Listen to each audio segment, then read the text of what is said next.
ತಹಸೀಲ್ದಾರದ ಒಂದು ಮನವಿ ಪತ್ರದಲ್ಲಿ ಹೇಳಿದ್ದಾರೆ. ಅದ್ರ ಬಗ್ಗೆ ನಿಮ್ಮ ಮಾಹಿತಿ ಸ್ವಲ್ಪ ಹೇಳಿ. ಅಲ್ಲ ಸರ್, ಅದೇ ಭೂಮಿಗೆ ಕೈವೆಲ್ಲಾಪುರದ್ದು ತುಂಬಾ ಸರಿ ಚರ್ಚೆ ಆಗಿದೆ. ನಾವು ಕೂಡ್ಲಿಗಿ ಪಕ್ಕದಲ್ಲಿದೆ, ನ್ಯಾಷನಲ್ ಹೈವೇಲಿದೆ.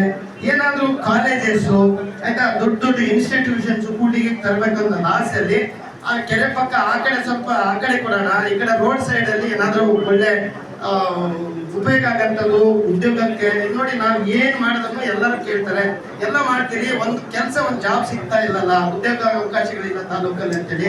ನೀರು, ಕರೆಂಟು, ಸ್ವಲ್ಪ ಜನಗಳು ಮನಸ್ಥಿತಿಗಳು ಬದಲಾದ್ರೆ ನಾವು ಕರೆಂಟಿಂದ ನಾವೇನಾದ್ರೂ ಉದ್ಯೋಗ ಅವಕಾಶಗಳು ಮಾಡ್ತೀವಿ. ಸರ್, ಇನ್ನೂ ಒಂದು ಸರ್, ಈಗ ಆಲ್ರೆಡಿ ಸರ್ ಒಂದು ಸರ್ AC ಸಾಹೇಬ್ರ ಕಡೆಯಿಂದ ಅವರಿಗೆ ಆಲ್ರೆಡಿ ಒಂದು ಮನೆ ಅಲ್ಲಿಂದ ಒಂದು ಇದು ಬಂದಿದೆ. AC ಸಾಹೇಬ್ರಿಂದ ತಹಸೀಲ್ದಾರ್ ಮೇಡಮ್ಗೆ ಅದೇ ಇದರಿಂದ ಅದು ಮಶಾನ ಭೂಮಿ. ಸೊ ಅದು ಅದ್ರ ಬಗ್ಗೆ ಯಾವ ರೀತಿ ಇಲ್ಲಿವರೆಗಾದರೂ ಕ್ರಮ ಕೈಗೊಂಡಿಲ್ಲ. ಹಣ ನಾಳೆ ಯಾರಾದರೂ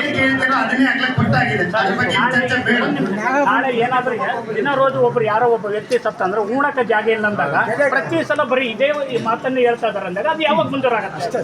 ಅದು ಯಾವಾಗ ಕೊಡಬೇಕು? ಆ ಎಣ್ಣೆ ಯಾವಾಗ ತಗೊಂಡು ಆ ಜಾಗ ನಾವು ಉಣ್ಬೇಕು. ಕೆರೆ ತುಂಬಿರ್ತದೆ ಅದರಲ್ಲಿ. ಆಮೇಲೆ ಈಗಾಗಲೇ ನಾವು ಈವರೆಗೂ ತಹಸೀಲ್ದಾರ್ ಹೇಳಿದೀವಿ. ಈ ವರ್ಷ ಮುಖ್ಯಮಂತ್ರಿ ಮೂಲ ಸೌಕರ್ಯ ಅಭಿವೃದ್ಧಿ ಯೋಜನೆ ಅಡಿ ಮತ್ತೆ KKR ಕೂಡ ನಾವು ಚರ್ಚೆ ಮಾಡಿದೀವಿ. ಎಲ್ಲಾ ಸ್ಮಶಾನಗಳ ಅಭಿವೃದ್ಧಿಗೆ ನಾವು ಈ ಸಲ ಸೂಕ್ತ ಕ್ರಮ ಕೈಗೊಳ್ತೀವಿ. Thank you.